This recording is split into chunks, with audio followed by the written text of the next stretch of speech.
We good to go. I'm just going. Good evening, everyone, and welcome to this week's edition of Keep the Mic On. I am simply Sherry.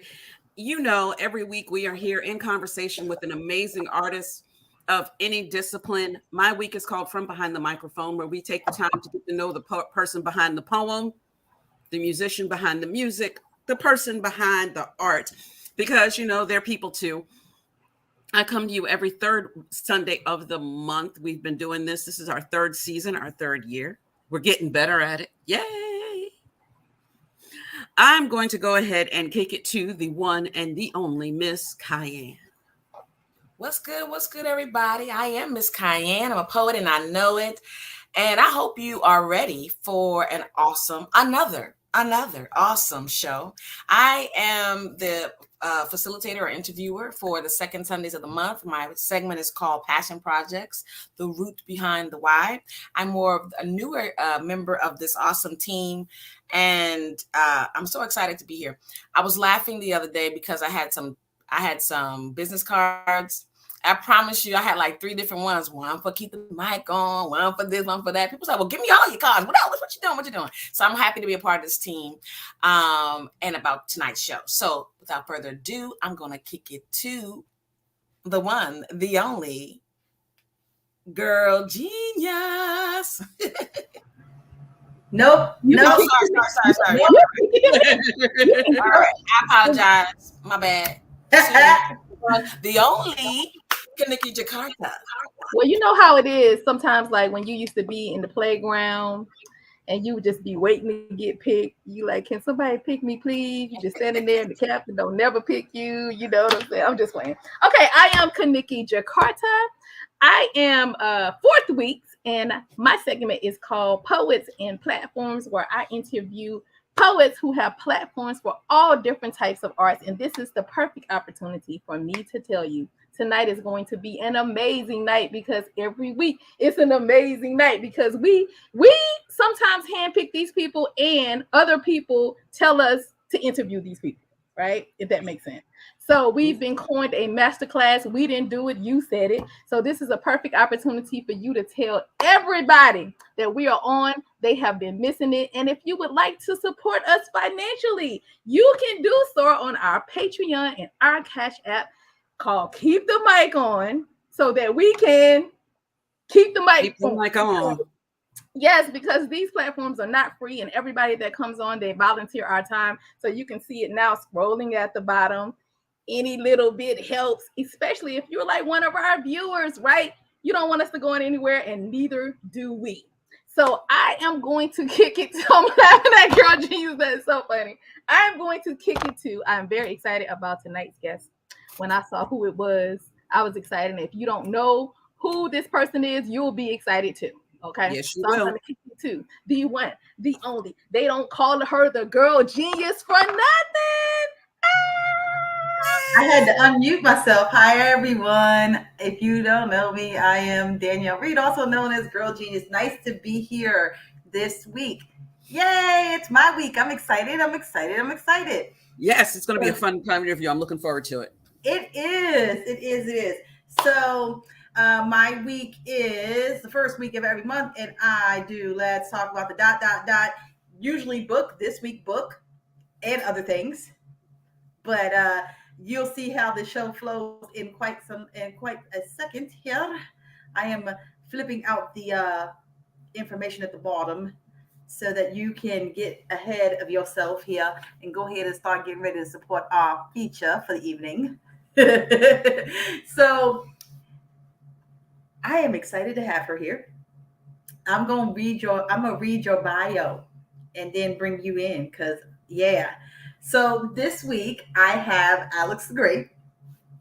Yay. So I'm so excited to talk to them. She's a TedX Performer, Women of the World Poetry Slam Finalist, National Civil Rights Museum Slam runner-up, alum of Claremont Graduate University, University of California Irvine. So she is not coming to us from the East Coast, just FYI. She is awarded Future Scholar since 2020 with her Alex the Great Award for Black studies scholar. She's an accomplished communal mother, writer, speaker, poet. Jesus Christ, did I just say speaker, poet, DEI consultant. It's that kind of day, y'all. Social justice activist. Her work has been published in several journals. She is a 3-time author. With her newest book, which is why we are talking to her on the show. Her newest book is called Weeping in Public Spaces, due to be released this year, like soon, like very soon. So, and I'm gonna tell you this last line. This is why we already friends.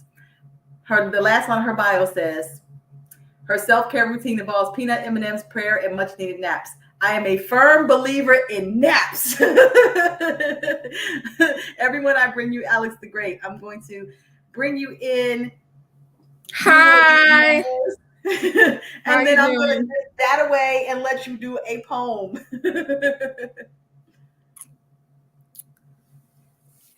All right. Thank you for having me on your platform. I definitely appreciate the opportunity to share. I tried to call myself depressed once, attempted to label myself a statistic to a sickness that I had no true cognizance of. My throat wrestled my tongue back down my chest, said emphatically how this body ain't never been home to misery. Ain't no welcome mat or no visiting hours either. Instead, I chose to think of all the things that a gracious mouth would conjure up.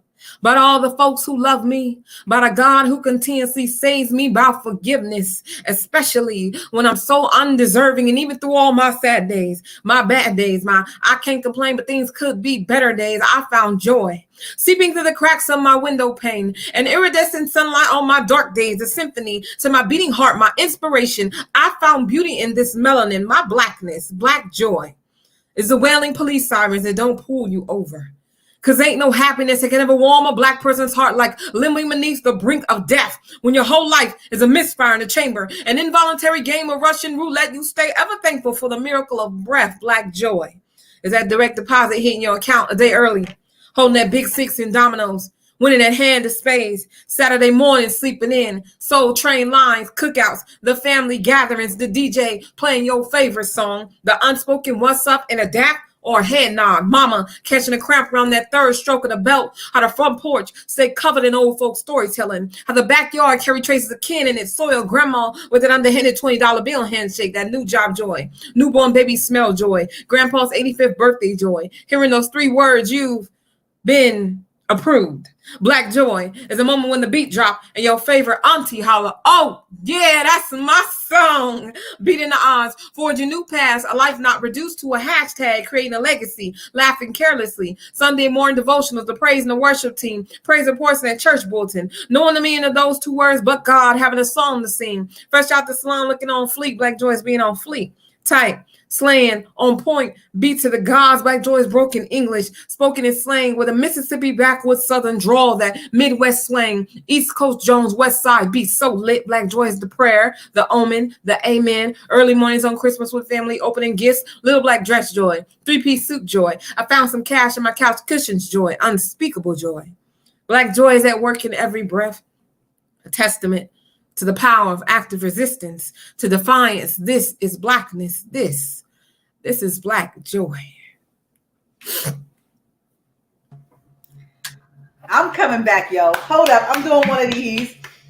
Because let me tell you, the comment section from my co-host, they're like, yep, we're here with you. If that ain't a good way to kick off the show.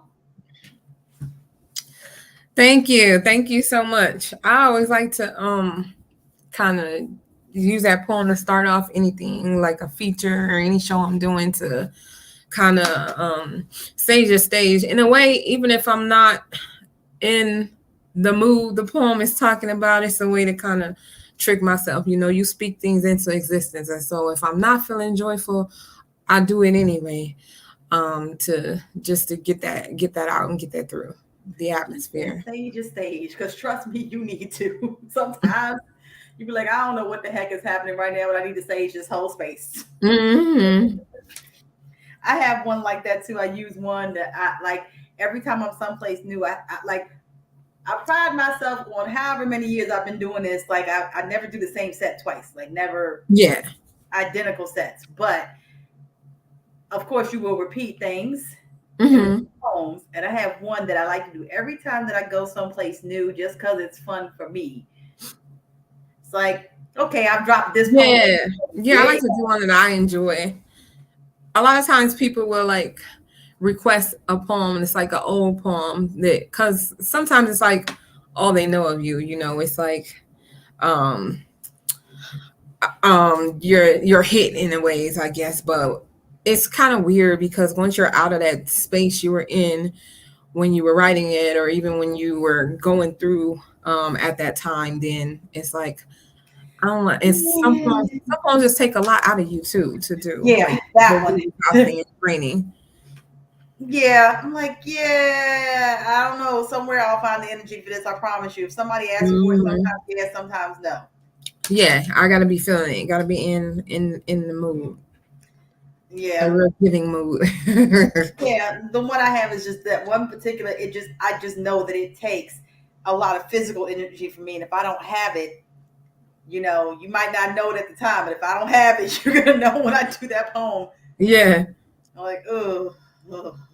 But good that you have like the one good piece everybody knows that can just open up a space. Like I said, you got everybody in here like, okay, if I wasn't in a good mood before, I am now. For sure. I appreciate it. It serves its purpose then. Yeah. That, and I'm going to tell you, I don't care how tired I am. This show, generally speaking, puts me in a better mood because I already know the conversation is going to be good, regardless of who it is. I might know you, I might not know you. You know, it might be my week, it might not be my week. I'll be like, yeah, I'm just going to sit in the back and do nothing but listen. And then I find myself like, enjoy. Like, really, this what we doing this week? Parlay. As you can see, I came prepared this week. So let's talk about let's jump right in. Let's talk about the book. So I believe the info you sent me said the book the latest book came out middle of the month, middle of April. Or now? Yeah, it's available now for pre-order. So yeah, it'll be start being delivered in about 2 weeks. Yeah. Fantastic. So what is the name of the? I know I said it, but this is your chance to talk about this. Is your baby. You talk about the baby. What is the name of the book? And where do people find it? Yeah, so here's my my proof copy. How do I do this? Okay. Oh yes, so I'm there. Name of the book is Weeping in Public Spaces. And so yeah, it just came out. Last month. And so it's available on my website, alexthegreat.com. That way. No, I spelled "the" with an A. It's almost backwards. So yeah, I think it's on top of me. That way. I'm actually leaning to my left, but it looks like I'm going the other direction. But the website is at the top, so I just want people to it will stay there through the whole show. Go pre-order the book. Do that. Do yourself a favor. Now, I have a notation to ask you before I actually dig into the content of the book about the artwork. Okay. Who did that? It was done by Masterpiece. She's a poet here in Dallas. We've had her on this show. Oh, okay. I missed that. I have to go back and look at that. We've had her as a guest on the show, and I was she wears a lot of hats. I myself to ask you about the art. Yeah, she wears a lot of hats. Graphic design. If you see any of her flyers for her events, she does all those too.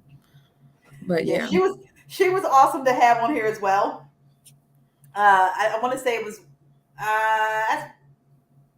it around? It was a round table. It was like last year. We had her as a round table guest with a 5th week round table. In addition to the other 4 segments, we do a fifth. When we have a 5th week, we do a 5th week round table when we can do it. Oh, okay. So I remember that. That sounds fun. She's amazing. That sounds real fun. Okay, so the book is it definitely was a release for me. Most of the poems I wrote within the past 2 to 3 years. They're all pretty recent new work. And so it's full of poems that tell a story of joy and pain, of heartbreak, of love and loss, and restoration in a way. And so the title, Weeping in Public Spaces. So I come from a Baptist church background, and so a lot of I guess the workings of my mind is within scripture in some ways. But I was thinking about the scripture, weeping may endure for night, but joy comes in the morning. But I thought about that, and I was like, they said weeping may endure for night, but joy comes in the morning. But they never said that you stop weeping. They just said that the joy will come. So I took that to mean that that we think, when we think of weeping, and we think of, or crying, but weeping is on a whole nother level. It's a spiritual thing. It's sacred. It's a release. And it's seen as something that's usually pretty intimate. Most people don't weep in front of others, Jesus wept. But so it's a sacrificial thing in ways. And so when I thought about that they never said that the weeping stops in the morning. So I thought that to mean you don't only weep in your sadness and your depression and your despair, that I weep, when I'm happy. I weep, when I'm healing myself. I weep, when I'm joyful. I weep sometimes when I'm very angry, because when I feel like I don't have any other escape, I guess, in a ways, or other routes, I guess. And so, and also, I guess on the other side of that is that the weeping in public spaces is, kind of a contradiction in a ways, but it's like the poems, like that's what I do all the time when I perform. I'm weeping in public spaces because I'm healing myself. I am releasing. I am restoring that pain, or that trauma, or that loss, or that or bringing myself back to that happy space. Whatever I'm weeping for in that moment. And so a lot of like I said, I guess a lot of the poems kind of, I don't know if they necessarily tell they tell my story, but they don't. Some people, when they have books, they tell a specific story. But when I write, I might write something like, what if I was in a relationship, I might still be writing about when I was in a previous relationship and the hurt I was in then. And it doesn't mean that that doesn't necessarily mean that I'm still unhealed from that. It just means it came up, Right. Yeah. That if there was a prompt or a workshop I was in and they gave a prompt, I was like, oh yeah, I went through that at this time, I could write about this. Because it's just like your past, your experience. Oh, same. I don't write about, like, when you see, I'll write poems about family and things. It doesn't mean that I haven't already gotten past whatever the issue is. It just means that I'm at a spot where I'm okay to write this now. Nothing more, nothing less. Yeah, so it doesn't, I guess that also means that, like, my writing is not, like, I guess, chronological in a ways, like if you're trying to make sense of it, it's not going to make sense because, like, for example, I have a poem in here called On Closure. And I wrote that, when I wrote that, I was in a mind space that I was finally healed from the pain of a particular relationship that was like maybe 3 years prior. And now it's kind of like a cyclical thing though. So when I wrote it, it was about a specific relationship, a specific person, I guess, and moving on from that. And now I've been in and out of a new relationship by this time. And so the poem is kind of helping me in a ways, I guess. Again and again, it's, that cycle, is throw it back in rotation. Also, what people, unless you actually write all the time, one of the things that people don't necessarily realize is that you don't really have control over when things decide they want to come out. Mm-hmm. You're like, Mhm. how are we here? This is not a thing we were talking about, and somehow or another something has triggered this, and apparently we need to write this poem right here, right now, because we haven't yet. It just happens that way. It could be like Yeah. 10 years ago, but like, yikes, I forgot about that. However, we're here now. Right. You don't have control over what decides it wants to exit. Yeah. You know? Yeah, even I thought I was over that thing. There are some times that it's something. I got 1 minute for the door.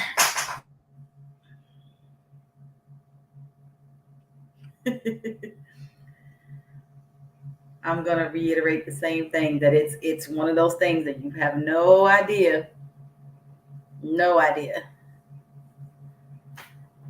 Actually, this gives me a great second and segue. Alex Hi. is one of the wonderful people that we met over the pandemic during the quarantine. She hosts an open mic, just throwing it out there for anybody. It is back in person in Texas, called Random Expressions. So definitely make sure you make it out to Random Expressions out in Texas, where she is. I know Danielle will get to that. Girl Genius will get to that shortly.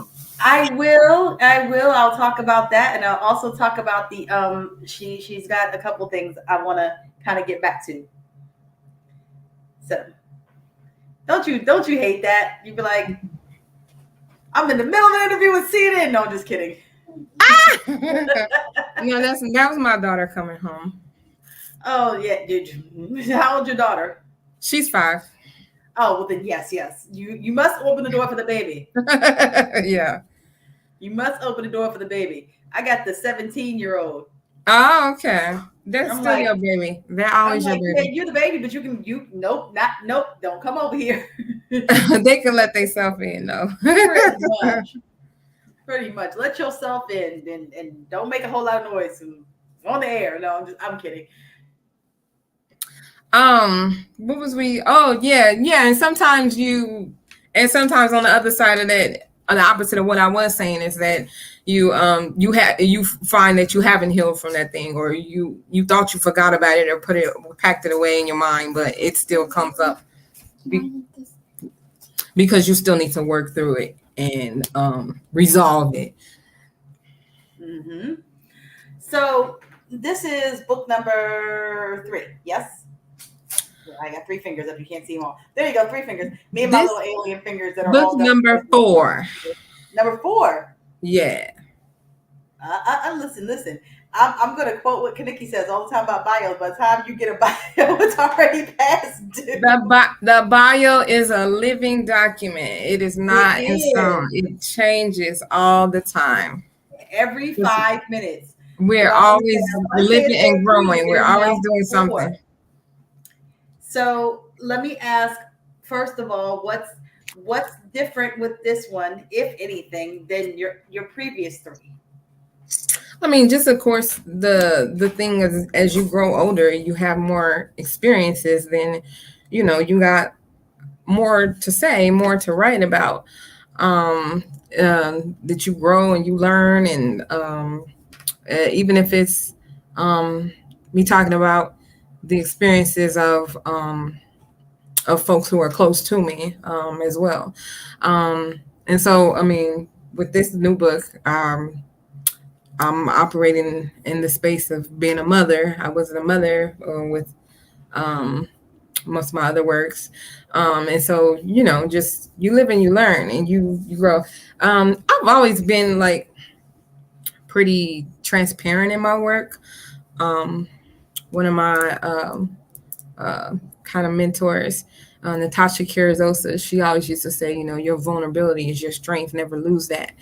And so I would always say that I've always been like really open with my work. But I think just by very nature of the title and what I intended to do with this new book is that it's in a more vulnerable space, more open, more giving.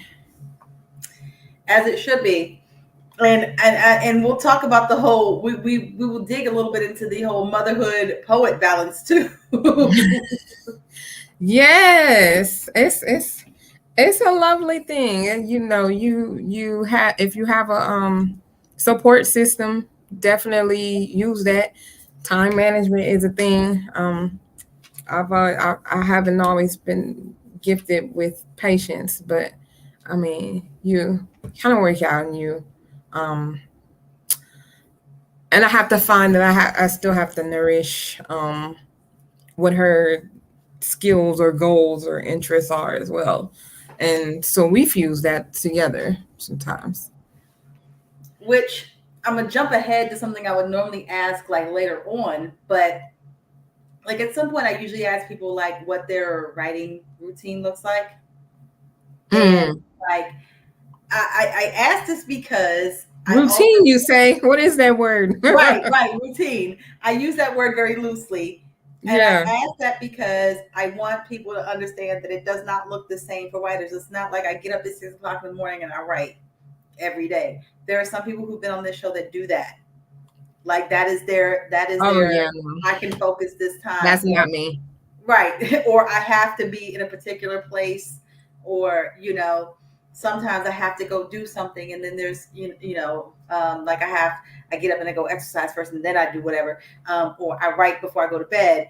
It looks different for everybody, and I think what I've tried to emphasize over the last few years is that, like, don't think that the secret to great writing is that you have to make it look like this. Yes. But there should be something in there that drives you to at least, to do it.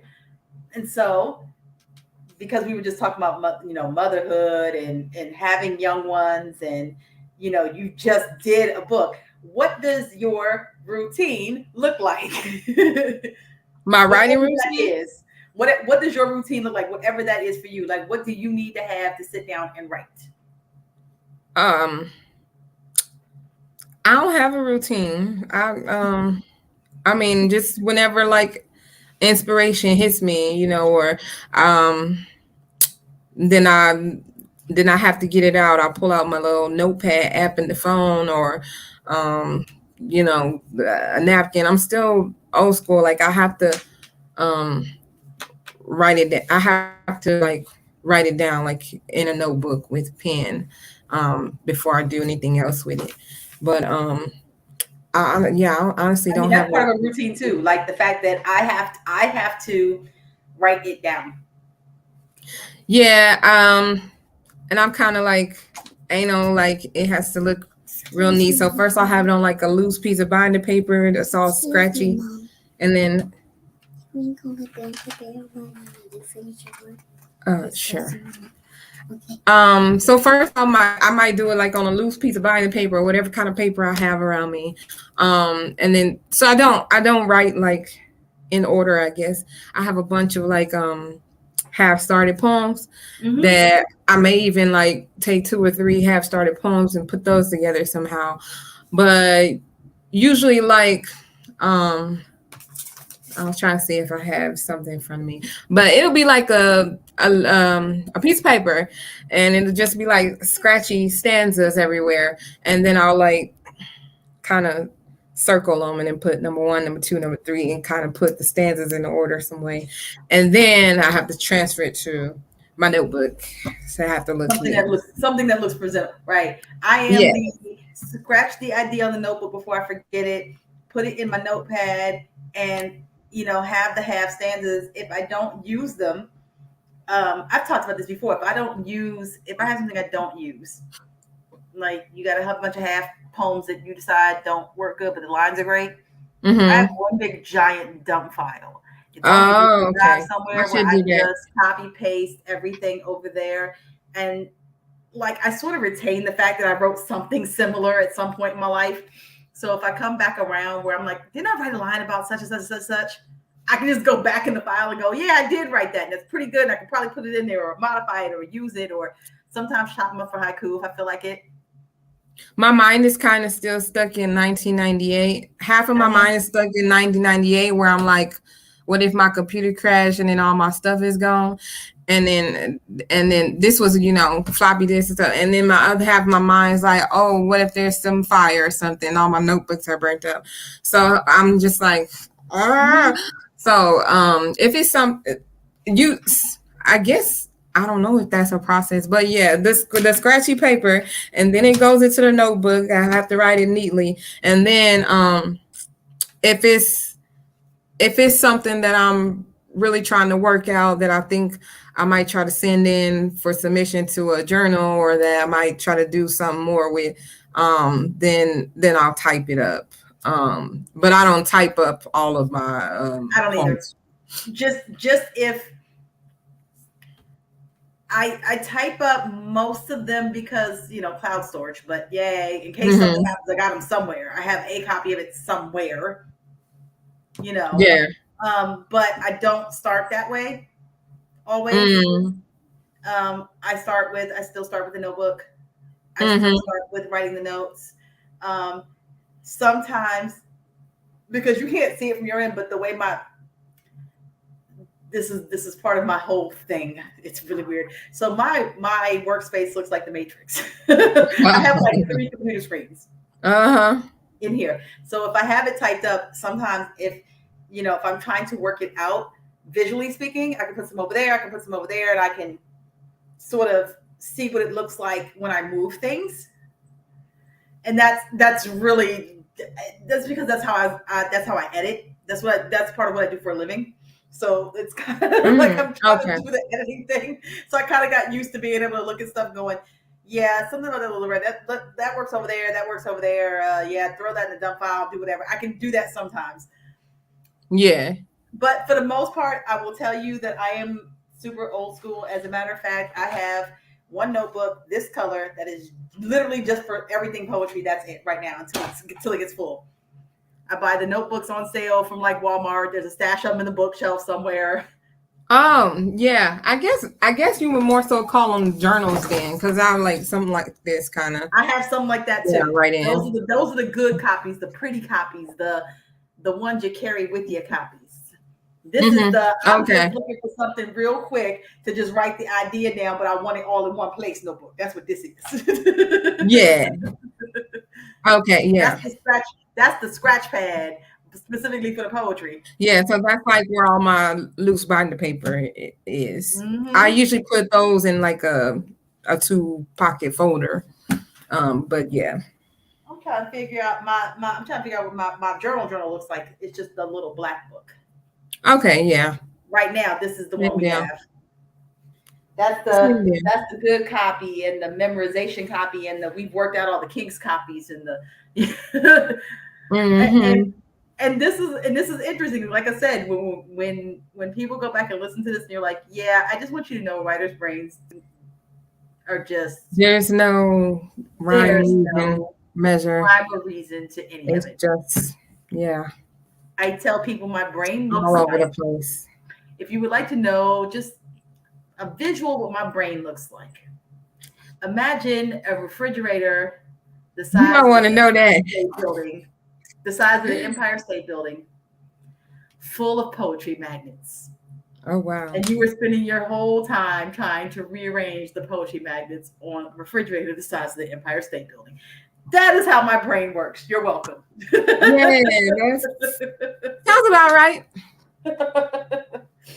A lot of shit going on. Yeah, exactly, all the time. Meanwhile, you have brought me back to what I usually start with, my start question, which is, what inspires you? I asked this in the framework of writing, but I will open in that question to what inspires you in a general sense, if that's the easier thing to answer. Yeah. I don't know. I don't really think not too much moves me. I'll say what motivates me. And that's my daughter. God, I'm a believer. God, my faith. My My sisters. I have 6 sisters, and Oh, so wow. we're pretty close. As So family. you have 7 girls in your family? Mm-hmm. Oh. Yeah, and our last name is Girly, so I know. they used to call us the Girly Girls. Oh, that's hilarious. I mean, and then All girls, no boys.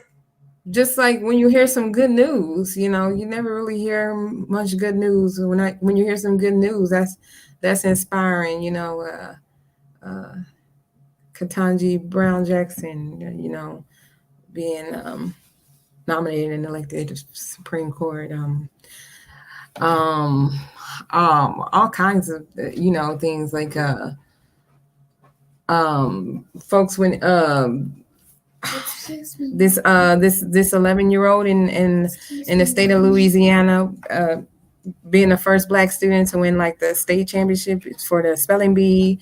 I like hearing good news, great stuff, and I like to laugh. I joke around a lot, so I don't know. I guess I'm inspired, but I'm not really like a funny poet. People say that I'm funny though for some reason. I don't know. It's like maybe it's a dry humor or something. I definitely can't do no stand up. That's not gonna happen. But humor is humor. I'm inspired by like something funny, I guess, or funny videos or what have you, in a way. I am more your sarcasm person. Huh. I said I'm your sarcasm person. Okay. I'm funny in a sarcastic way. I don't do it on purpose. It just sometimes the joke writes itself and you're just happen to be standing there when it happens. Yeah. That's true. So, and then you a victim. Just like you just have the random observation on life, and there it is. Like, Yep, that's me. I'm not I'm funny, but I'm not the. I'm not hilarious. I couldn't be a stand-up comedian, but I can, just throw it out there. Things happen. I always have this thing about things happen to me, only me, no one else in the universe except for me. Like, and it's not a bad thing. I'm sure someone else had that experience or something very similar to it. Yeah, you've had those moments where you're just like, yeah, I couldn't make this up if I wanted to. Yeah, like we fail to realize how connected we really are with other people. We think our stories are so unique until we, really get outside of ourselves and learn that, it's not, you are unique, but your experience, someone had that experience or one very similar to it. And that's the stuff that's the stuff I'm talking about to draw from. Like, sometimes you don't realize it's not just you until you throw it out there. Like, until you tell the story, you don't know that you don't know what you don't know. Yeah. There's been so many times I did a poem and I didn't think anybody would like get it, I guess, or like connect with it. And then that's the one where that's the one that really hits with people, I guess. That they're like, oh my God, that poem. I'm like, that poem was shit, but okay. It's always the ones that you think are like, no, true story. I will tell this from my own perspective. It's always true. The ones I dislike the most are the ones that tend to resonate with other people the most. And then that's the one they keep. Like this one. That's the one they keep asking for. To me, but I'm glad y'all like it. Yeah. That's the one they keep asking for that you have to keep doing over and over and running into the ground. Yep. Because you're trying to judge it from the perspective of somebody who's written and think that your writing has gotten better. Yeah. But it doesn't necessarily mean the story doesn't resonate anymore. Yeah. And there's even like, I don't know. It's like, I was talking to somebody, it was like, you never really run out of material as a poet because you can write about the experience. You can write about one experience at different times in your life, and it can be a completely different poem because you're looking back on it in a different way once you've grown and you've aged, and you know what they say, hindsight is 2020. So, you know, me talking about the experience when I'm 2 days is different from me looking back and being able to really reflect and mature my life and have even more experience that have compounded on top of that. So me talking about that experience from 10 years ago is going to be different. So the it's still all your life, everything that shaped you. And so you can write that poem in so many different ways because you're writing it at different times. I actually have a writing prompt somewhere in my stash of like that. It was, what the heck? It's basically, I have to find the exact wording on it, but the gist of the prompt is to think of like a very unique story or something, like a very unique experience, and write about that one thing from 25 different ways. Like tell the same story. Okay. Yeah, that's cool. I guess that kind of goes back to what I was trying to say earlier. I don't know if it came out like I wanted it to about just because I'm writing about something doesn't mean I haven't healed from it. It just means that I'm looking at it with a new eye, from a new lens. That's exactly it. That's exactly it. Yeah. I'll have to find the exact wording for it, but yeah, that's the gist of the prompt, was to take the same thing and write it 25 different ways. Yeah. I kind of stress that. I feel like for a long time people was like, oh my God, you so mad and you hate men and all this. And I'm like, I don't hate men. And first of all, I don't hate nobody in this world. I love all God's people. You know, if I wrote that poem, it was about a particular person, and even that person, I don't hate them, but they got that vibe, and it's like, when I was doing a poem, it was like, I'm literally over this, like, but I still can't come up there and say, and then when you left me, and I have to still feel the work and do it, you know, just like I was in it. I'm not giving it justice. I'm not giving it its same, you know, power. I'm not being authentic to the work. Then I shouldn't even wrote it then, because that's still part of my story. That's still, you know, part of me. That's like me. It's like me spelling my name a different way, just because, you know, like I just can do it. That's still my name, you know, Alexandra. And like I don't know. Yeah, no. Definitely authenticity is the thing. Like stay with that, you know. Don't, just because, again, I'm over it. That's just where we are right now. Mm-hmm. We're fine, I promise. And you're gonna hear this poem because somebody else needed this. If it wasn't, if you didn't connect with it, it wasn't for you, but somebody else needed this. I say this all the time. I've said this. Write for you, perform for them. Mm-hmm. Once you've written it, it's not yours anymore. It belongs to everybody else. You've put it out in the universe. It's off your chest. It is no longer yours. It is for whoever needs to hear it at that point. You've done what you need to do with it. Your catharsis is good, you know. Yeah, it took me a minute to get there because when I started out, it was writing for me and performing for me because, like I said, I'm healing myself. If you get something from it, then good for you. Cheerio. But this is mine. I'm just listening. Mm-hmm. You're welcome. I'm sharing this with you. But you know, it's still mine. I just gave you a little tidbit. But exactly. Yeah. But now but as time progressed, I've been performing for like 10 years now, however long it's been.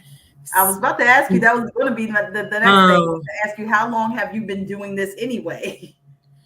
In a professional space for since 2011. First time I like got on a mic probably like 2008. I was about to say, Professional is sort of a fleeting concept. Yeah, a loose word. We do this thing as artists. We definitely do, and we definitely get paid to go out and do shows and do poems and deliver the things. But I say that I mean that very loosely, because we get. I want to say we've had on this show people who have been doing this literally as their day-to-day profession for some 20 odd years. We've had that. We've had people who've been in the professional realm for maybe 2 years, but they've been writing for 15, but they just didn't start doing any of this other stuff until like a year ago. I think there's a little bit of a fear there for me to where, because I have a full-time office job also in poetry. There's a little bit of a fear there for me in solely doing this. It's like how they say when you like, if I turn my passion, what I love into and then it turns into something that I'm depending solely on to feed myself and to survive, then I don't want to get to a space where I'm resenting it, or where I don't like it anymore, where I'm like, this thing, that I have to do to, because, capitalism. Whereas now it's almost a luxury. It's an additive for me because I'm able to have my full-time job. I can live with that and survive. And I still have my job as a poet that, honestly, if I was just living off just my full-time job, I wouldn't be able to have any type of savings. So this allows me some luxuries in life, and to be able to take a vacation, to do some other stuff, saving. But if I was to rely solely on my work as a poet, as an artist, there's always a thing about the struggling, the starting all this. But beyond that, beyond just the money, the capital, getting money, I don't want to have to rely on just this thing every day, every waking minute. It's like, and it's gonna be like, I gotta get my poems out there, I gotta sell some books, I gotta do this, I gotta do that, I gotta do that. It's gonna turn into how many books I need to sell to get some lunch, how many books to pay the lights. Like, I don't want to have to do that, because it's gonna make me hate this thing, because it's like, and resent this thing, because I'm gonna be like, why do I have to do that? I'm not gonna be writing anymore from a space of purity. True. We've had this discussion on this show before. We've had people who literally, this is their job, this is their full-time job, and they have made this work for them. And I have gone back and watched those episodes of this show, because there are always some gems in there that you forget about, and mm-hmm. that is a decision you need to tread carefully on. I have done the full-time artist life for a period of time. It is not easy. It is not for the faint of heart. It is not for poets. Yeah. It is just not. It's just one of those things that you have to know what you're getting yourself into. However, you have to know about accounting. You have to be a marketing person, social media stuff. You got to be like 8 different things. Like, this is it. You can't just be, or you got to hire a team. Yeah. But and then that takes away from me just writing because I love it, and performing because it helps me. There are people in this hosting crew that do that and have a team, but all of us, I will tell you that all of us here have day jobs, Mm-hmm. and you're like I said, it's a decision that you have to individually make, to decide that this is the thing that I'm going to do, and I'm going to figure out how to do it without feeling like it is a burden. It's not a burden on me. I don't want this to be a burden. I don't want this to feel like a burden. I love doing this. I've been doing this for a very long time. And you're right. It affords savings. It affords things that I want on the side to do at trips. If I want to put some things to the side, book a couple of shows, take some books with me, write the things because that's where my head is, to write the things and share, and network.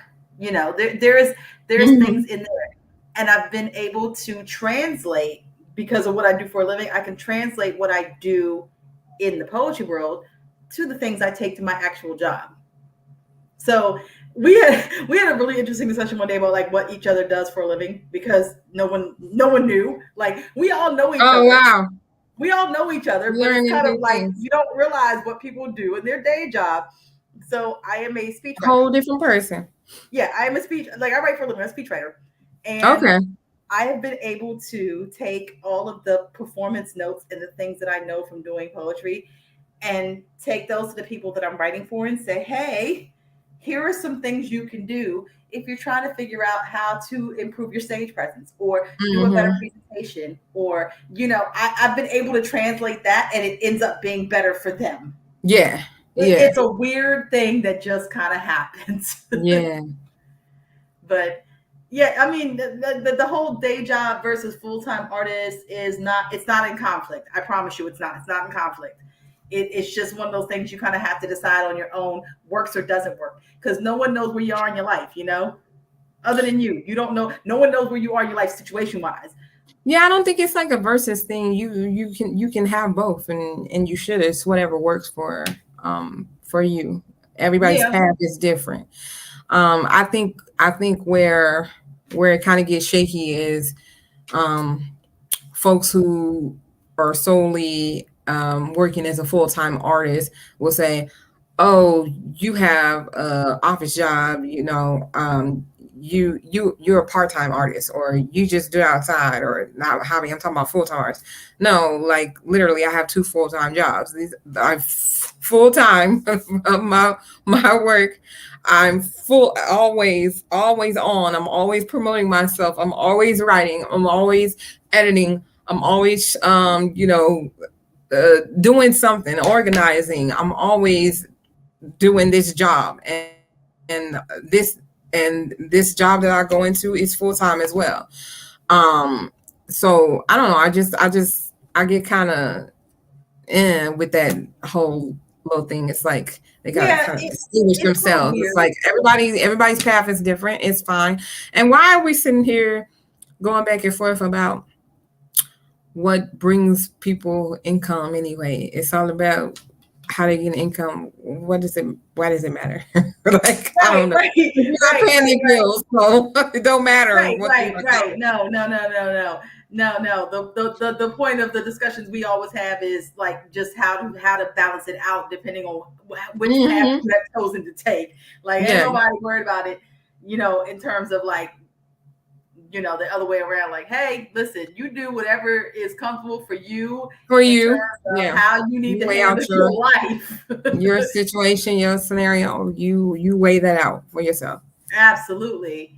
Absolutely. However, when we have people who on here who are full time, the thing that I appreciate most about this show was they again always drop some really good takeaways, so that if you do decide this is the path you're gonna take, like, you ain't got to do it exactly like that, but here's what you don't want to do. Like, don't do that. Yeah. I appreciate it I appreciate those conversations for that right there. So everybody has something to add to the conversation. Definitely. It's one of the reasons why I love this show. But let me see. Getting back to the thing we're here, So my segment, for the most part, if you it's not just about the book, it's about the process and the how you got there, and the sort of the behind the scenes stuff that people don't think to ask. So I'm guessing the one I want to ask you next is, what is, in terms of either the writing or the publishing, because we didn't even touch on that yet, what has been your biggest challenge, especially since you're a couple books in now? In writing or publishing, one or the other. Just side process, like what's been the biggest challenge? Like what's the thing you thought would get easier the second, third, fourth time you did it, and it didn't? Like what actual poems I want to go in there, like where to stop. Like, I'm like, oh, this can go in there, this can go in there too. And then I'll find like, okay, the manuscript is ready. And then I would have written a new poem the other day, and then I'll be like, oh, I can add this in there, and then I'll type it up. And I'm like, okay, just stop. Like, just the book is done. So yeah, I'm sometimes I'm like, something new hits me, and I'm like, okay, you just got to let it go, back up, put it out in the world. What's the magic number? Because something always going to keep coming. Number of poems or a number of like? Yeah, like some people have that magic number. Like, yeah, I'm gonna do like 20 poems, and that's it. What's the magic number? No magic. There's no formula. No, it's just when it feels right. When just the same way that the poem will always tell you when it's done. The book will tell you like, okay, this is it. Like, that's no more. Absolutely. Sometimes it's like, yeah, pump the brakes. No more, we're good. Mm-hmm. Now, this one, because it's a story, but it is not, again, not a chronological story. Mm-hmm. I'm guessing that also dictates which ones. Because I said that to say that, like, I could have a poem on page 5 about, interaction with my father.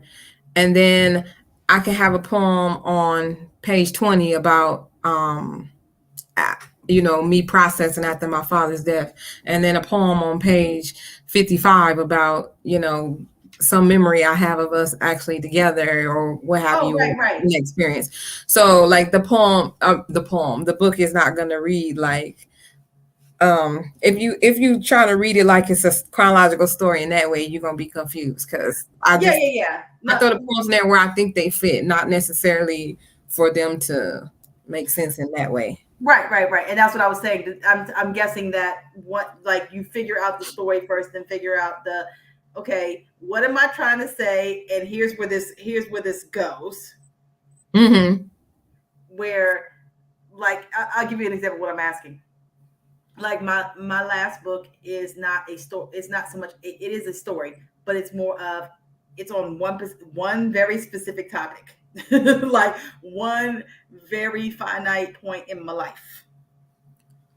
And I wrote my last book. My whole book was about the entire first year that I went to therapy.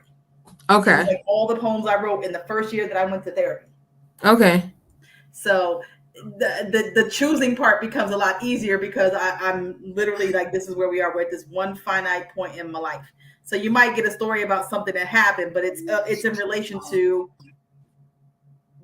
talking about it or, having it come up somewhere in that first year. When you have a broader story, does that make it easier or harder to choose what you're going to use? Okay, so I'll like list out all the poems that I want to go in the book. Just list them out, and then I'll like think about what I want. I'll think about it, and then I think about like what I want the book to end on. And then like how it makes sense, I guess, with the rest of the poems in between. Then I'll order them. Most of the times I like try to put it in sections or chapters. And so each of the poems in those chapters have with that thing. But for this book, I didn't. I just let them flow. I almost did change it up to be in chapters. I was gonna put like weeping at the altar, weeping at the protest, weeping or the titles of it was gonna be like 6 different chapters, I think. And then I started to like switch the poems around and go in the chapters based on the content. And I was like, no, that don't make sense. It seems really forced. So I'm just like, let me put it back how I had it. The poems just flow. Puts them out. That makes sense. That's what I was asking. Like, this process is picking poems is a whole process in and of itself. Mm-hmm. And then picking the order of them is a whole nother. Mm-hmm. I don't know that I've ever really talked about that enough, like how arduous it is to try to figure out not just what you want, but how you want it it to look. goes. Yes, it is. It is a process. Like I have this one poem I want in here, and it's really great, but it doesn't make sense in the context of everything else that's here. Do we toss this out, or we just have this one random poem? Yeah, I had the help of a editor, D. Collin. So she was here a couple weeks ago. She helped me with like editing the actual poems for like form, grammar, all of that, and then actually we kind of talked through a little bit about. She was like, oh, I don't think this one fits, or maybe this one can go here or what have you. We talked it through a little bit. So I guess also that's what's different about this book versus the others. I didn't have an outside editor prior. I just kind of edited it myself, went over it twice before. That is also something we tend to bring up a lot because people forget about editing. Mm-hmm. Nothing sucks worse. I'm going to tell you, right? My own OCD a simple mistake, sucks worse than doing the whole thing and then going back and you've already published it. It's already out there, and finding out you have like typos. Yeah, like simple spelling errors. That's the worst. You're like, this is not what I was trying to say. Right. And it's like one typo can make the sentence or make the poem, the thought sound completely different. Mm-hmm. Like, it's horrible. It's absolutely horrible. Oh, I see it now. I was going, yes, D Collin on that. Like changing mom to ma'am or something. Mm-hmm. I am, again, because I'm a person that comes from an editing background. Like, this is like my career path has been writing and editing for the better part of a very long time. And I'm just like edit. And I have to actually turn my edit brain off when I write. Yeah, I dabbled in editing when I was in grad school. I had a little business going too. I edited people's personal statements for their college applications. And not the personal statements. I did resumes. 95% they got into the schools they wanted to get into too. But I'm an ex-English major. I lasted a whole semester, and I said I need the exit. Shakespeare kicked my ass. But dirty ass kind of liked it. Yes. But what I was saying. Yeah, editing. It's a real like intricate process. It's really intense. You have to have a very keen eye for detail, and that's an extra level of vulnerability. That's an extra level of kind of transparency when you seek outside editors, like Yeah, as a writer, you're always going to see what you want to see on the page, what mm-hmm. you wrote, as opposed to what's actually there. So yeah, when you get some outside eyes on it, it might not translate. What you had in here might not translate the way you thought it did. Outside eyes is great, outside eyes is great. but I'm one of those people that also has the opposite problem, wherein I have to, like, again, turn off the editor brain because I want to edit while I'm writing. Mm-hmm. It messes up the process. I have to tell myself to come back to this. This is not the point in your life where you need to be editing. You need to be writing the thing first. Get it out there and stop trying to edit it, the first go round. Yes. I promise you're not going to get it right the first time. Yeah, you can't like skip steps in the process. You have to get through it first. Sometimes we try to like self-edit ourselves while we're writing. I like to say just vomit it out. Whatever comes out, let it flow. Then you can clean it up or what have you. I also realized, this sounds really weird, but just roll with me on this. I realized that same reaction I have to try to edit is the same reason why I can't freestyle.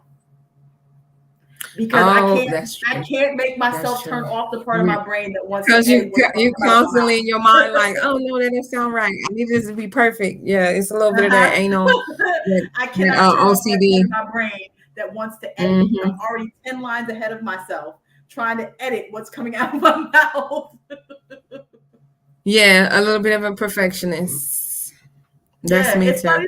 It's not about being a perfectionist. It just, I know what it's supposed to be. It's not perfection. It's just I know what it's supposed to be in my head. Mm. That ain't what's happening right. And it's not coming out how you needed it to. That's funny. I for years I struggled. Like I could not freestyle to save my life. And back when I was first coming out doing poetry shows, I had a show where I was DJing. Go figure. I don't DJ. I use that very loosely. I basically was like playing instrumentals because their DJ sucked. Oh, okay. I mean, like really sucked. But I got good at like at least doing a general. I can fade in, fade out. You got to be cool, make it happen, right? But people will try to freestyle, and I couldn't do it. And I couldn't do it to save my life. And it's really because it just dawned on me one day, I cannot turn off the part of my brain that wants to edit everything that's coming out. Or it takes, or I have to tell myself to do it ahead of time. Now I can do it. I have to tell myself to do it ahead of time. Like I have to be prepared for this. Yeah. Yeah. Turn it off. So it's a very strange skill set. You say it's strange? It's a strange skill set to be able to like recognize and turn it off. Yeah. I got a very specific set. Uh-huh. Yeah. Uh-oh. Oh. They taken.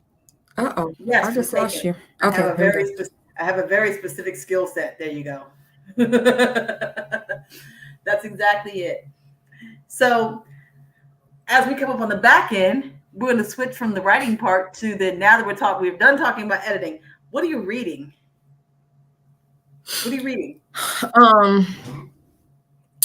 What am I reading or what am I buying and hoarding on my shelf? New books that I haven't got to.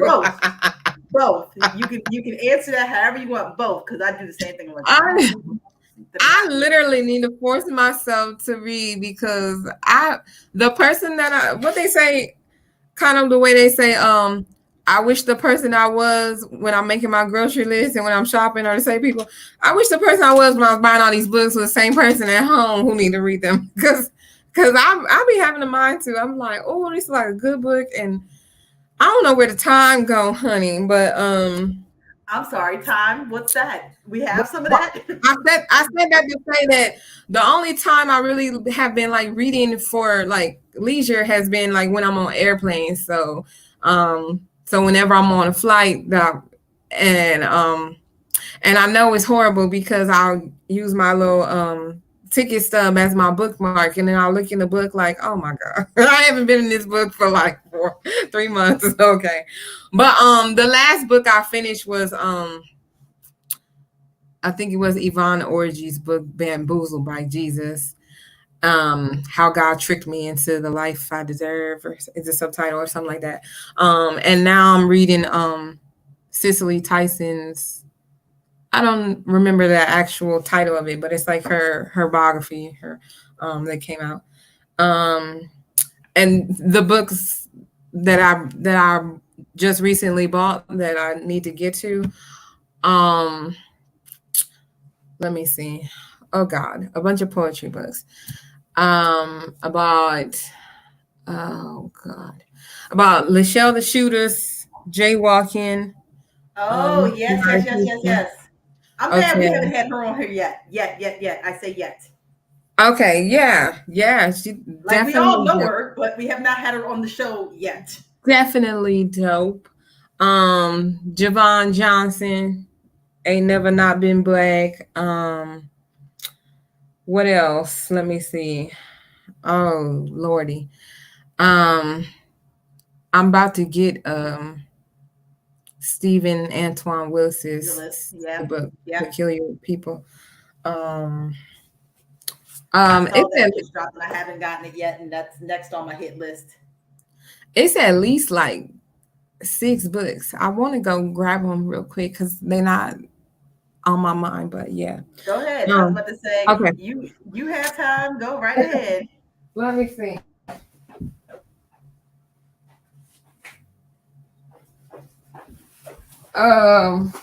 Okay. So the books that I just bought that are on my list.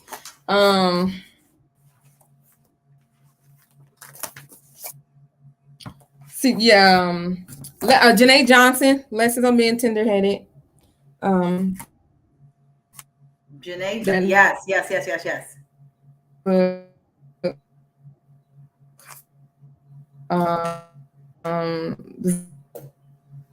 Zach Blunt, also out of Houston, Born Black. Jaywalking. Tanya Ingram, I think it came out in 2019. How to Survive. Yes. Today, pros, and there's lines in here for you, all that goodness. And then poet out of LA, Los Angeles area, Macedeo City on the 2nd floor. And this is not a poetry book, but this book just came out, The Marathon Don't Stop, The Life and Times of Nipsey Hussle. So yes. These are all on my list. Hopefully I will get through them in the next, but within the year at least. I have sitting on my desk currently that I have not finished yet because I got it. I sat with it, but I want to like really sit with it. I'm sitting on Ebony Stewart's Blood Fresh. Okay. I'm sitting on that. Like I started it, like I ordered it, I have it, I started it, but I need to sit on it. Right, you got through the first steps.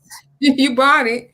Yeah, that is one of those. I need to sit on this because you if you know Ebony's work, you got to sit with that for like a you need to sit with it. Sit with it. Indeed, like indeed. You need to have a conversation with this book right now.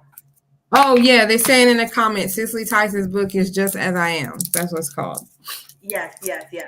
We have a kind of a shadow male member. if you ever met Analysis, and he works at a independent bookstore, and he is always finding of titles and telling us where the books are and how to find all the things. So, and at some point, I have a list, which is wild. I have the list. I curate whenever I ask someone this question. Like I keep a running list of what they have recommended, and at some point, I will sit down with this nice long list. 3 years worth of me doing the show every once. Oh wow! I mean, I've that was some good reading.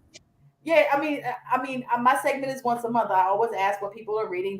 They give us the list, and from the ones we have, I have a curated list of. I'm going to just throw the whole list of here are the things like at the end of a season, I'll put up a list of here's a list of things that what people are reading. Yeah, like and Oprah's book. We've had all kinds of responses. I love when people pull up the poetry books, but I mean, sometimes I ask and they be like, "Yeah, so I've been reading the Bible." That's an answer. That is a book I will put on the list all day. Mm-hmm. Like I have been referring back. Like people have been like, "I'm referring back to it. It is what it is." Well, yeah, especially I didn't mention pandemic, that. Especially when we were in the midst of the the worst part of the pandemic, where you really just couldn't go anywhere. You just had books and books and books and books and books. Like, I can't socialize, so I'll give me a book. What are we doing? You know?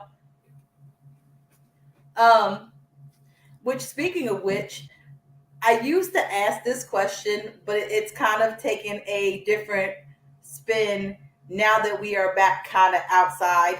Okay. So I used to ask folks, and it's not quite the last question, but it's close, so I'm going to throw this out in the universe. Hey, people in the audience, if you have questions, put them in the chat. I'm talking to you. Put them in the chat. Same with the host. If y'all have questions, start getting them prepared now. One of the questions I used to ask people was, what are you working on, or are you working on other projects while we were all quarantined?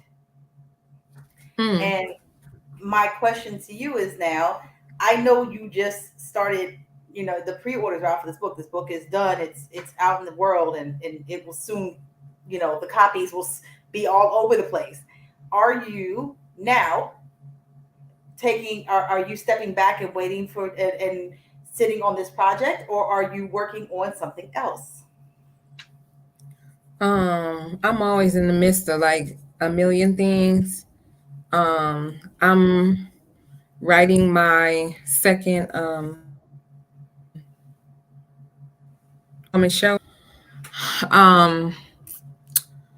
And I'm doing like a special showcase in July where I'll do kind of like a teaser of it or a section of it in there. Jesus, let me see. I know you do other things, and I'm getting to the pulling in of the other things, because we have a list of things. The book, promoting the book heavy. You know, just like doing the legwork, trying to get it in. Like, I'm going to like all the like local independent like bookshops here to see talk to the manager and buyer, see if I can get it carried with them. But also I did a virtual conference in 2021. We did it, I think, or whenever I did it, called the Black and Proud Conference. And so I skipped a year of it. So I'm going to do it again, hopefully this November. And this time in person is the hope. So we had a bunch of different workshops on, or sections, I guess, or breakouts. We had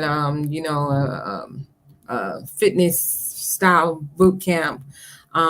We had one on money management, financial fiscal manners, on professionalism in the workplace, you know, kind of talking about like, you know, authenticity and code switching. Talked about there was one session on being Black and living abroad, being Black and an expat.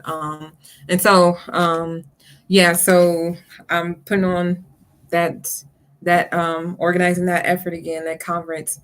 And other than that, No, not virtual. They're like virtual conference. I'm like, no, not virtual. You said live, right? Yeah, it was virtual when I did it before. I'm planning on doing it. Though. I'm always organizing. I had spot an open mic spot that I did monthly. We started in 2019. We was kind of looking for a new venue. But I don't know if I even want to do that like consistently. I'll probably just do it like a pop-up thing, you know, once a quarter or what have you. But I like doing stuff that's kind of out the box, innovative. Like yesterday to celebrate National Poetry Month, we did some poetry on the street corners in 3 different neighborhood subsections of Dallas across the day. We like just popped up and start spitting poetry, and, you know, so really bringing it to the people where they are, rather than, you know, we in these open mic spaces, these venues, and it's a lot of heavy marketing, like, here, come to us. I wanted to bring I guess, notice of poetry in these unconventional spaces.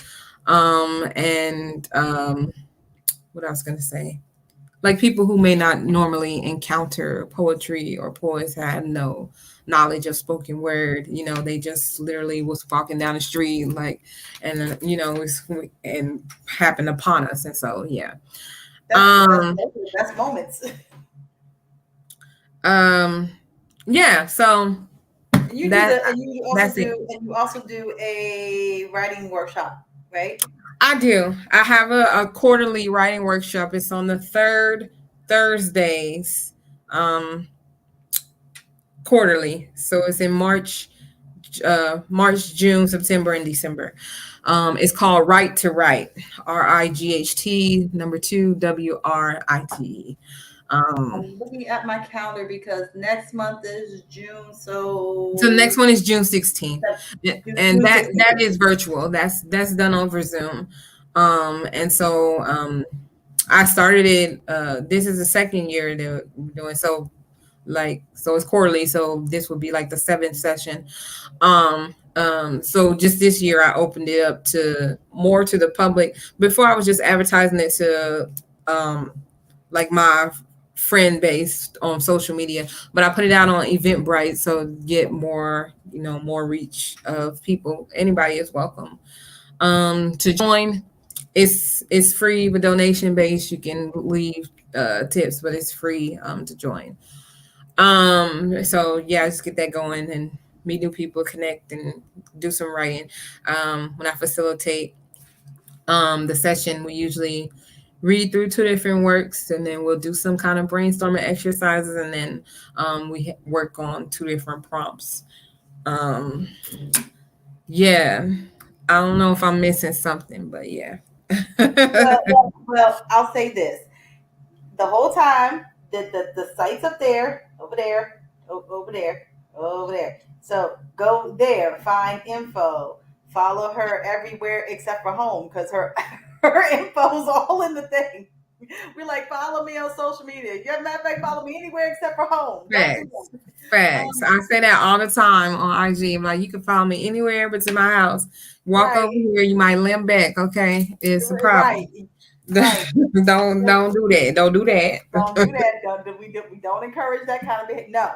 Don't do that. Don't do that. However, all of your support tags are at the bottom. So I'm saying this to say, if anybody wishes to support our artists and buy a book, and I'm sure somebody will ask you about this on the back end, then yes, those are the things. So here's what's going to happen right now. I have one question now. I always ask the last question of the show, but we're not there yet. So one question now, one kind of penultimate. I'll let you do another poem, and then I will bring everybody back in to ask whatever they're going to ask for the evening, or see if we have anything from the chat and the audiences. You can do that in pretty much that order. Okay. So my next to last question, or at least the one I like to end the interviews with, is, because I like to leave people with last parting words, who is or what is your favorite book, author, or quote? You can take one or all of those, however you choose to answer that question. It's not loaded, I promise. Favorite book, author, or quote? Mm-hmm. Okay. Like sometimes people leave it with a quote. Sometimes they'll go, my favorite book is this. Get this book. Or however you choose to answer this question. I'm going to answer all of those. My favorite book is Song of Solomon. Man, listen. I promise you that book, I love that book. However, it took me 2 tries to read it. Oh, yeah. That's not a first time read. You gotta give it another. I first read it in college and undergrad, and I was like, oh my God, this is amazing. There's some jewels in here. My favorite quote I read is, the first 3 chapters, it wasn't catching me, and I put it to the side, and came back to a year later, and then decided to read through it again from the beginning. And I was like, why did I not read this through the first time? Now I read it like 17 times. My favorite quote is I don't know, probably Maya Angelou. When somebody shows you who they are, believe them. And my favorite author, um, I don't know. I'll say my favorite poet is probably Aja Monet. Ah, that's a good answer. Aja Monet or Falu, both from New York. Mm-hmm. Yeah. Yep. Yippity. Yep. Yep. Yep. Those are fan. Those are. Oh, they're both phenomenal. Those are names that don't come up very often, and they probably should. Mm-hmm. All the Mhm. time. So I'm going to step out. I will let you close us out with a piece, and then I will bring everyone back in for all the wonderful questions and Okay, things. well, go All ahead. right, I'm stepping out. So on to you. You got stage. Without it. All right. So this poem, I'm going to read from the book, Weeping in Public Spaces. And actually, the poem I start off with is in this collection as well. So here we go. Since I talked about this, I'm gonna do it. It's called On Closure.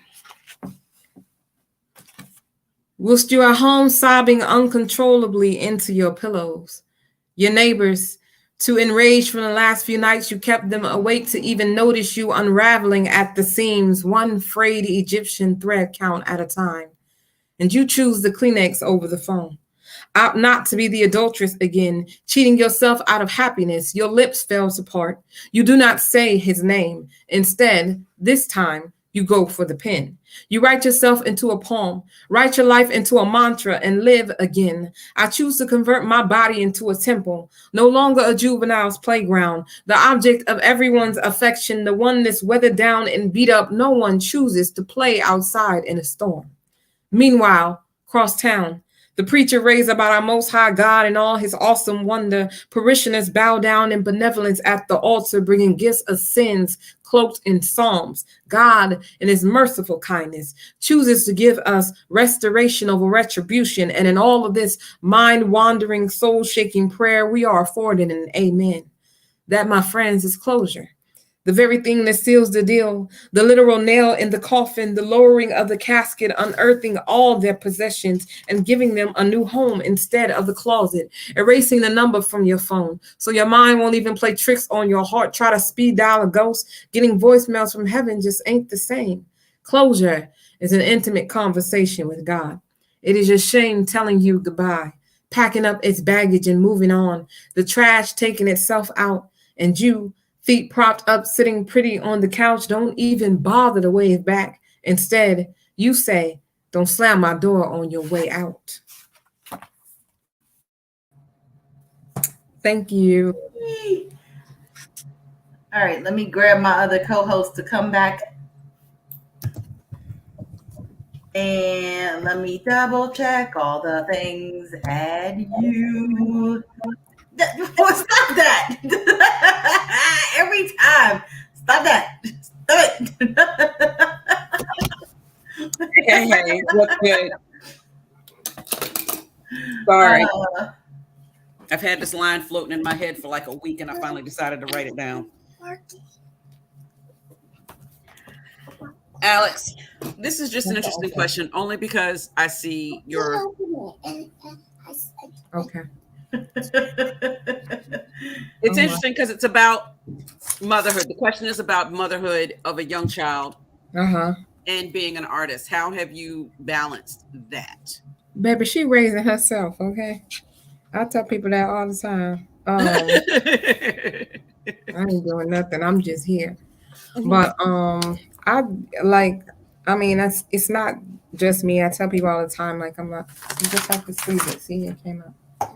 I'm not, like, I despise the term single mother because I don't understand what a relationship status has to do with my parenting.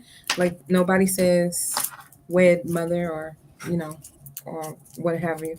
Right. But I use the term communal mother for myself because I definitely don't do it alone. So I'm not a single mother. I don't mother on my own. I don't parent on my own. And so that I definitely have help when I'm able to go out of town to places like busboys and poets because I have help. I have other folks around who look out for her and look out for me. That we are guided and protected. But I guess as far as like time management, I guess, or balance, like I'm a date book and a planner type of person. So I got her schedule, my schedule, and our schedules planned out with different colors.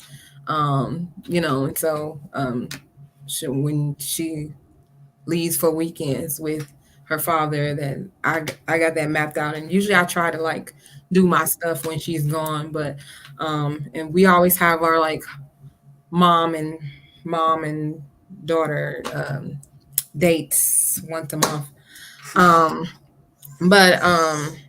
But yeah, I plan it out like I kind of skeleton plan out for the year, and then I also plan out at the top of each month, like more specifically what's going on for that month. So I got the wall calendar up on the wall here. I got my desk calendar at work. I got a little printout calendar, planners, and I had them all.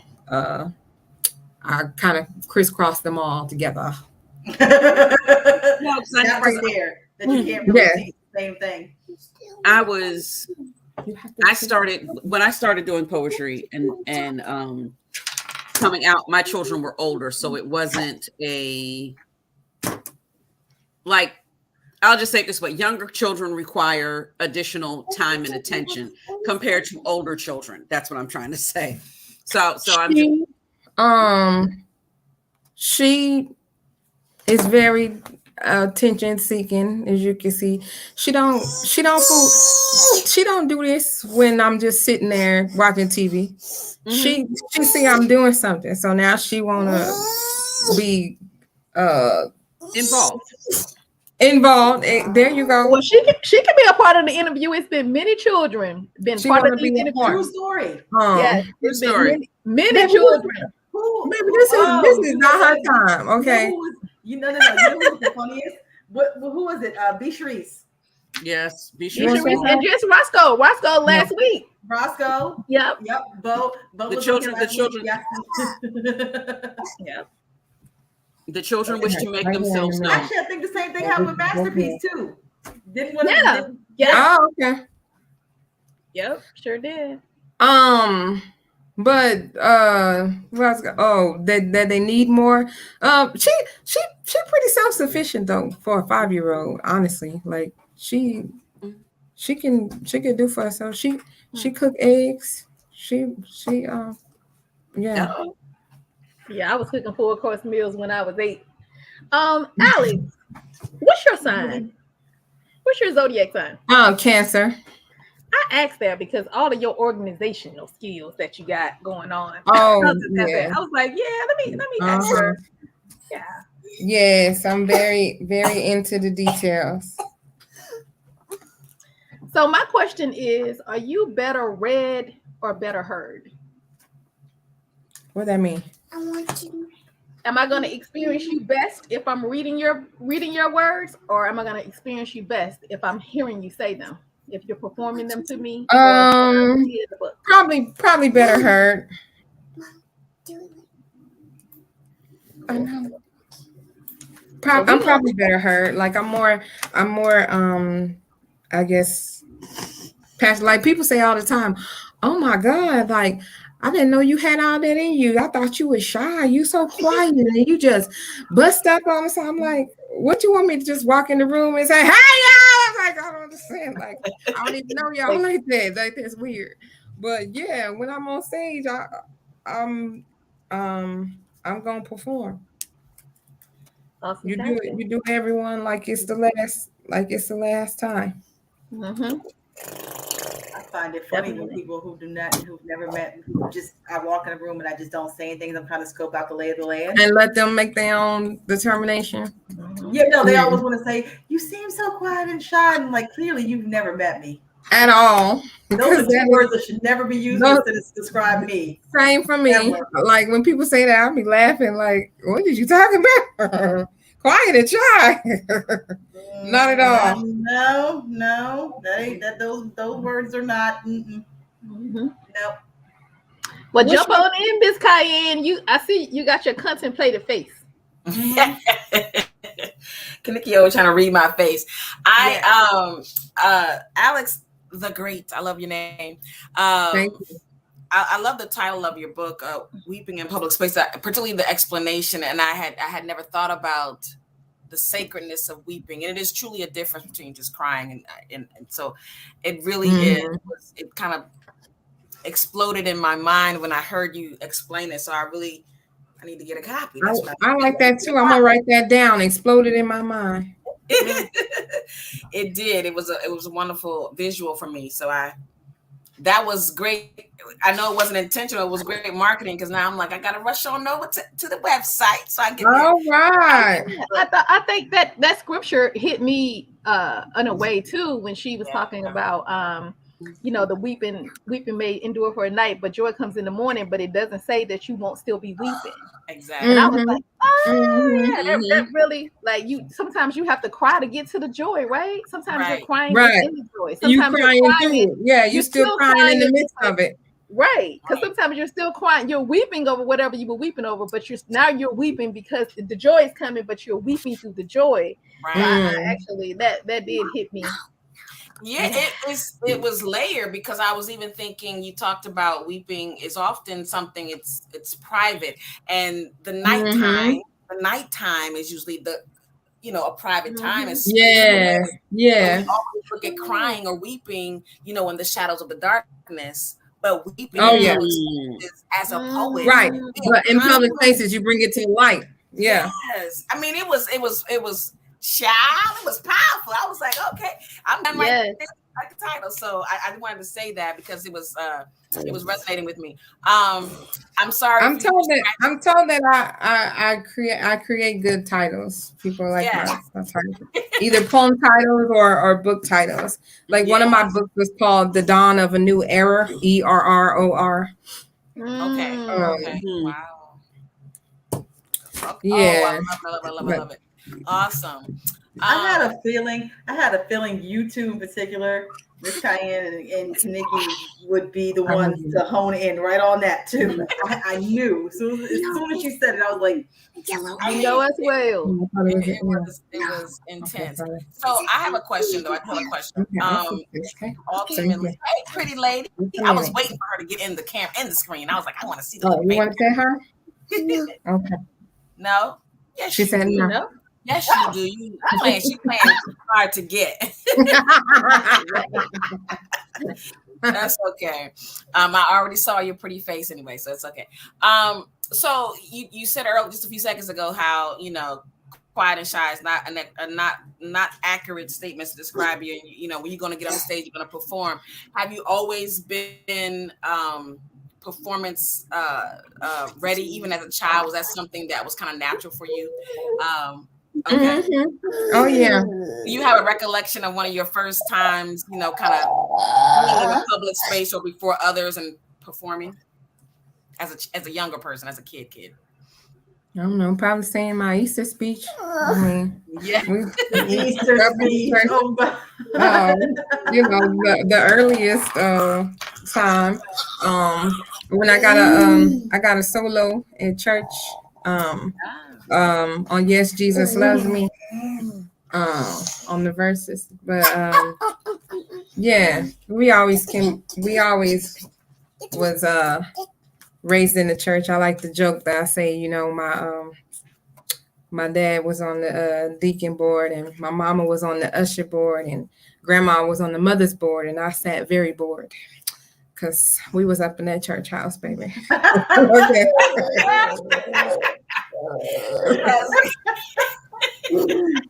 Wait a minute. Oh my God, that was funny. I have a question because this is relevant to the conversation that we're having. I know you said there are 7 of you girls. Mhm. Where do you fall in that list? I'm second to the last. I'm a almost baby. Okay. I'm a oops. You thought nope. You're not a baby. Yeah, I'm the youngest one is 4 years under me. Oh wow. All right. Analysis said he had a question, so I said go ahead and jump on in. I'm going to step back and let him ask his question. He's our shadow male member and resident book expert over there. Hey Shadow, how you doing? Hey, Alex and I are peeps. You know, this goes back to as I've often commented about and as I really enjoy the silver lining poetically of the pandemic, being able to connect around the country long distance and around the world, and the incredible amount of fam that I've been able to build up long distance. And you know, when Alex and I met in person for the first time a couple of weeks ago, it was really hard to believe that we hadn't actually seen each other in person, because it seemed like we've been right. It felt like we had already known each other. Truly. Shout out to Angelique Palmer, whose workshop space is where Alex and I actually had a chance to meet. So again, that's just that whole fam begats fam, if you want to look at it that way. But speaking of pandemic life and online poetry life, you and I have had a chance to be in a number of slams together. We've slammed against each other. You have hosted an online slam. What is your sense, either from a personal standpoint or in terms of building your venue and platform standpoint? What is your sense of online slamming versus in-person slamming? From a personal standpoint, you as a competitor, do you feel as though it was a positive thing in terms of building slam skills? Do you think it was just weird as hell, the similarities and differences, and also in terms of hosting a slam versus in person, especially now that you are cranking your events in person again? Do you think this couple of years of online slamming has been what it should be? Has it cultivated the type of space that we want in the poetry family? What's your thought in terms of online slamming? Is this from me hosting online stuff or from me performing it? Either. Both really.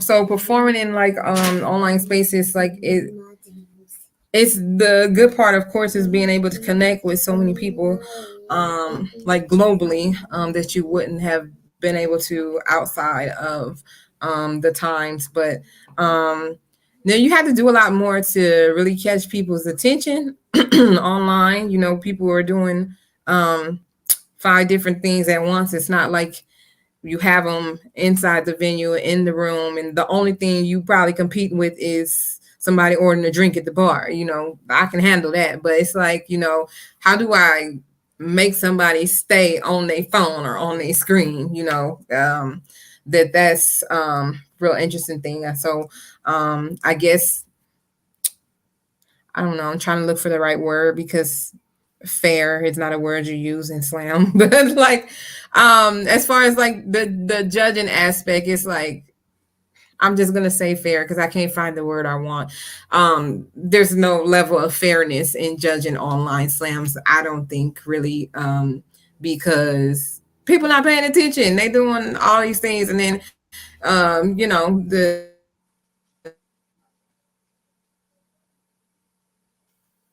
the judges literally will say, "Oh, I missed that," and then throw up a 10. So I don't. So how did it help? I guess, or like, did it add to like building the culture? I think it really stunted people's growth and development in the poetry scene or community. It was a lot of people who, I don't know if they have been doing it for longer. I just didn't meet them, but I'm just gonna say or assume a lot of people started in doing online stuff. And I don't think that was necessarily the best way for people to start out. It's not really like a good, that's not a good entryway or entry point into performing, because you doing good in online slams or in online spaces or open mics, and then you get on stage and you can't hold a crowd's attention. You don't know what to do. You don't know nothing about where to stand. You don't know nothing about how to fix your mic. You don't know nothing about projecting your voice, inflection, none of that. You just people like, I got in the habit of standing up when I would be performing in online slams. I'm like, when in the world would I be sitting down in a chair on stage in a slam? If I'm doing a feature or something, then I can sit and chill, vibes. But when would you just be sitting in the chair, just like, okay, like, so people got real lazy. It was some real laziness going on. I'm like, what is this? And then they was giving people 10s and 30s, 50s for this. Like, what are you doing? I don't understand. It's interesting that you comment on the judging too, because I was going to ask that had you not already brought it up, because the judging was interesting to me. I find it interesting that you noticed the sometimes unusually high scores online, because I also noticed the unusually low scores online. Also, I think it was on both ends, both polls, because there were some low scores that, as I've talked about with some other poets before, that these judges know damn well if they had to look somebody in the eye in person. And what they say, watch your back on the way to your car. Right. Yeah, there's no escort service for the judges. You're gonna have to be accountable for the numbers you put up. Yeah, but that's interesting. And also you're noting of where you start slamming. If people started slamming online, they're going to have a larger adjustment to make slamming in person than if they had slammed on in person before, came to online, utilized whatever that skills, that set of skills, gave. It was interesting to me to look at myself and be like, oh, so this is what I'm looking like. So let me hone, that. But again, that's because of slamming in person beforehand. So I think you made an interesting point with that. And from a host standpoint, do you think that having random expressions go for a couple of years online will feed into the return to on person in terms of the notoriety and the support for random expressions? I mean, a lot of the new supporters that we got when we was online were not like in Dallas, or were not in Texas at all. We probably had like 3 people who was in Dallas. Right. And so when we started trying to be back in person, we started in person in November, and we ran maybe until like March for like 4 or 5 months. It was like crickets, like, because like a lot of the people who have been engaging with us all the time, the crowd that we had built up before when we had first started, it's like kind of like we got to start over because we hadn't been engaging with them. So the people we had been engaging with us the past 2 years was across the country in different states and sometimes across the globe. And so, it was really hard, like in terms of like marketing. Getting people back in. And then that's some good insight. COVID is still like weird and funky, wear your mask, don't wear your mask, vaccinate or what have you. And so that was still like an aspect too of trying to get people to come in. But I don't know. But yeah. Dig that. Yeah, great question analysis, because I didn't even think about it, and great observation, Alex, because I didn't even think about the people who said I'm going to start slamming online. I just assumed everybody was already slamming before and decided, well, here's the slam, and I'm not in person, so I'll do it online. Yes.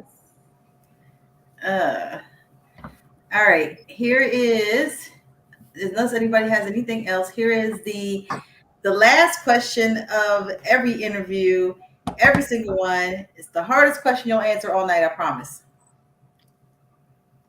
So, quick reminder of what everybody does. You've been on my segment, which is Let's Talk About the Book.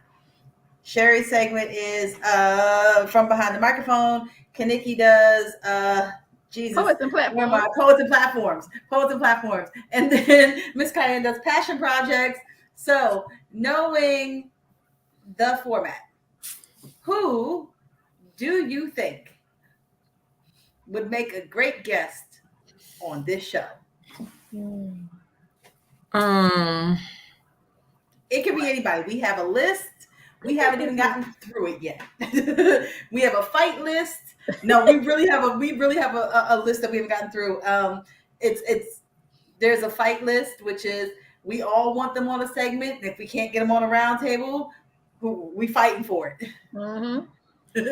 So we like recommendations. It doesn't have to be one person. You can name a couple, and if nobody comes to mind, don't worry about it. Email us later. I promise. Have y'all had OB West? No, but we need to get him. Yes, he's in my mind. He's on. Actually, I have an idea. We'll discuss offline. Okay. Yes, because OB will be here in Washington. If you were in the Washington, D.C. area, OB West will be here touring Busboys and Poets Monday, May 9th through Friday, May 13th. So next week. So a week from Monday. And then following up with and featuring at the open mic at the theater at Olney. So please, Busboys and Poets, look around. The tickets are available. If you don't know OB West, you want to get to know him and get to hear him because he is amazing. So you are right. OB West is the answer. OB West is the answer. Good. OB West. Yeah. Hi, Angelique. Yep, she's been here. She's been on this segment before. Yes. Mm-hmm. So everyone, first off, I'm going to take this moment. Everyone, please, in the room, please take this moment and give a huge round of applause to Alex the Great and thank her for being here today. Thank you. We appreciate it. And that was I enjoyed our conversation thoroughly. Yay. Yes, I did too. Next week, we will be back with Passion Projects. And Ms. Cayenne, who is our special guest? Oh, yes. We have a special guest. Her name is Rebecca Loren. She's actually a local writer, songwriter, and composer, artist, teacher. So she has a lot of things that she has going on. She's a young artist who's been doing great things. So I'm excited to explore the passion that she has for the arts. Rebecca Loren. Oh, love it. Love it. Everyone, please take this moment, if you are watching, to please like and subscribe to the YouTube channel. To the YouTube channel. To wherever the Facebook page. Above me. Follow us on our website at Keep the Mic On if you want to keep updated on who's featuring, who's coming in. Follow Alex the Great on her website, alexthegreat.com. Order the new book, Weeping in Public Spaces. Yes. This has been the May 1st edition of Keep the Mic On. I am going to say, everyone, please stay safe, wash your hands, stay healthy.